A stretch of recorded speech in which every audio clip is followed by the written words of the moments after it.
Hello students, today we are going to learn electromyogram for muscles. ठीक है, तो muscle में एक्चुअली तुमने सुना है कि ये जो स्पोर्ट्स पर्सन वगैरह जो रहते हैं उनके मसल के अंदर अगर कोई ब्रेकेज हुआ है या फिर नर्व डिसऑर्डर है, अगर फंक्शनिंग प्रॉपर नहीं हो रहा है तो हम क्या करेंगे, इलेक्ट्रोमायोग्राम निकालेंगे ऑफ द मसल और उसकी स्टडी से हमें पता चलेगा कि मसल्स में क्या प्रॉब्लम आया है। जो मसल्स की स्टडी होती है, मसल की फंक्शनिंग की स्टडी करते हैं, तो वो जो प्रोसेस है उसको हम इलेक्ट्रोमायोग्राम और ईएमजी बोलते हैं। So EMG is an instrument which records the electrical activity of the muscle. ठीक है, electrical activity of the muscle को determine करता है whether muscle is functioning properly or not, ये हमें बताता है। Functioning means it is contracting or not properly, not ये with the help of EMG you can study. तो it is used to determine muscle condition that might be causing muscle weakness or such as muscular dystrophy and nerve disorder का अगर है तो ये हम EMG के study से हमें पता लग जाएगा। Now from the block diagram, तो ब्लॉक डायग्राम में जो देखो एक पर्सन का हाथ दिखाया है और फिर मसल के डायरेक्ट हमें रिस्पॉन्स नहीं मिलता है। ठीक है, तो मसल के रिस्पॉन्स के लिए पहले मुझे क्या करना पड़ेगा, मेरे को एक स्टिम्युलेटर देना पड़ेगा। मैं मसल्स को एक स्टिम्युलेटर दूंगी, जैसे स्टिम्युलेटर उस पर लगेगा तो क्या होगा, हाथ विल रिस्पॉन्ड करेगा उस स्टिम्युलेटर को। तो उसका जो रिस्पॉन्स रहेगा वो क्या करेगा, हमारा रिस्पॉन्स वाले जो भी सिग्नल्स मिल रहे हैं वो हम नोट डाउन करेंगे, उसे हम कैप्चर कर लेंगे। So that is the process. First is stimulator, the stimulator will give the stimulation और उसका जो भी रिस्पॉन्स रहेगा वो क्या करेंगे, हम रिकॉर्ड करेंगे। Then the second unit as usual protection unit है। Then third is the amplifier circuit, whatever signal we are getting हमें उसको क्या करना पड़ेगा, एम्पलीफाई करना पड़ेगा। तो first it will go through the pre amplifier, then it will go through the amplifier circuit and ultimately उसका जो लास्ट रहेगा वो रिकॉर्डिंग यूनिट रहेगा, that is CRT, cathode ray tube रहेगा या फिर CRT मीन्स ऑसिलोस्कोप रहेगा या फिर तुम्हारा रिकॉर्डिंग प्रिंटर के थ्रू तुम्हारे पेपर के ऊपर वो रिजल्ट आ जाएगा। Now the block diagram of EMG consists of stimulator, electrodes, क्योंकि हमारे बॉडी के ऊपर तो इलेक्ट्रोड्स ही रहेगा, तो स्टिम्युलेटर फर्स्ट स्टिम्युलेट करेगा, electrodes will capture, isolation unit या फिर protection unit, then pre amplifier and the last is recorder. As I already told, muscles are required to be induced with some impulses. Muscles को हमें कुछ impulse देना पड़ेगा। A stimulator produces a stimulus, एक stimulus pulse देगा of equal period, हर एक equal period पे वो एक impulse देता जाएगा, which are imposed on जो muscle work properly नहीं कर रहा है। अगर हाथ में पेन है तो हाथ में देंगे, पैर में है तो पैर में, तो जहाँ रहेगा वहाँ पे फर्स्ट हमारा क्या रहेगा, stimulus देंगे। Stimulus means a pulse.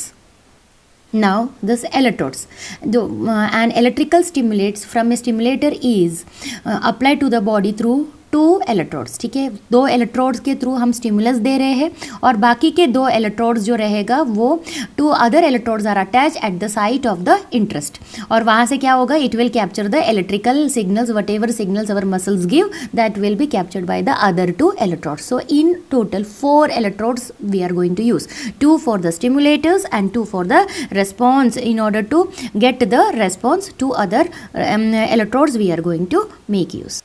Now comes the isolation unit or the protection unit. So it will help to eliminate any shock or short circuit. So in order body को कोई ज़्यादा वोल्टेज अप्लाई होके body और ख़राब ना हो जाए, उसके लिए हम प्रोटेक्शन यूनिट देंगे। ठीक है, protection unit will save the body from getting any higher voltages. Now as usual I told you pre amplifier में whatever सिग्नल जो मिलेगा वो बहुत ही वीक सिग्नल्स रहेगा, उसको मैं डायरेक्ट ऑसिलोस्कोप में डाल के मैं उसका कुछ भी मैं डेटा रीड नहीं कर सकती। तो मैं क्या करूँगी, पहले मैं उसे प्री एम्पलीफायर में डालूँगी और प्री एम्पलीफायर में से मैं क्या करूँगी, उसको मैं एम्पलीफायर सर्किट में डालूँगी एंड पावर एम्पलीफायर में डालूँगी so that the signal can be amplified to pick up all the action potential with low gain but extremely high input impedance is used. But to high input impedance loading problem is eliminated. Now last is the recorder. तो the pulse obtain from the amplifier are applied to the recorder which may be a strip chart. एक chart है उसका, जो जैसे मैंने तुम्हें ECG में बताया था कि रेड कलर का ग्राफ है, तो इसका जो स्ट्रिप चार्ट होता है उस पर रिकॉर्ड किया जाएगा। The stimulating and response pulses can be applied to the dual beam. तुम ड्यूल बीम सीआरओ तुम्हारे लैब्स में अवेलेबल है, तो ड्यूल बीम यानी स्टिमुलेशन का वेव कैसा रहेगा पैटर्न, और तुम्हारा जो रेस्पॉन्स का वेव का पैटर्न, दोनों भी तुम देख सकते हो। And both the wave forms can be observe and compared, और हम उसी टाइम पे कंपेयर कर सकते हैं, ठीक है, on CRO screen which provide information about the ability of the muscle, कैसा रिस्पॉन्स कर रहा है, ठीक है। अगर वो नॉर्मल कर रहा है तो कोई ज़्यादा डिफॉर्मिटी नहीं रहेगा वेव में, अगर वो फंक्शनिंग में प्रॉब्लम है तो उसमें डिफॉर्मेशन तुम्हें नजर आएगा वेव फॉर्म में। So the pulse obtain from amplifier are applied to the recorder which may be a strip chart recorder. The stimulating and response pulses can be applied to a dual beam CRO, and both waveforms can be observed and compared on the CRO screen, which provides information about the ability of the muscle to respond when the nerves are stimulated. The motor nerve can exist only in the polarized or depolarized state। तो already हमने polarise state क्या होता है, depolarise state क्या होता है, वो हमने पढ़ लिया एक्शन पोटेंशियल में। तो मोटर नर्व क्या कौन से स्टेट में एग्जिस्ट करता है, पोलराइज या डीपोलराइज स्टेट में। Action potential can be observed by placing surface electrode on the skin. The electrode pick up the potential produced by the contracting muscle fibre. The signals can then be amplified and displayed on the screen of the CRO. It is just a repetition जो मैंने तुम्हें बताया। The amplitude of the EMG signal depend on various factor that mean the type of the placement of the electron used and the degree of muscle exertion, ठीक है। तो amplitude किस पे depend है, मसल के ऊपर कितना एक्सर्शन गिर रहा है उस पर डिपेंड है, और तुमने कहाँ पे प्लेस किया है इलेक्ट्रोड पे वो भी मैटर करता है, ठीक है। Depend on various factor. And EMG signal ranges from 0.1 millivolt to 0.5 millivolt. Very important याद रखने का, ईएमजी सिग्नल जो रेंज होता है वो 0.1 millivolt to 0.5 millivolt के बीच में होता है। Now let us see the other uses of EMG. EMG may be used to evaluate many problems or disorder including, first है कुछ लोगों में पैरालिसिस तुमने देखा, तो पैरालिसिस की स्टडी करनी है तो यही EMG का प्रोसेस यूज़ होता है। देन फीमोरल नर्व डिसफंक्शन को करने के लिए यूज़ होता है। रेडियल नर्व डिसफंक्शन की भी स्टडी के लिए हम EMG यूज़ करते हैं।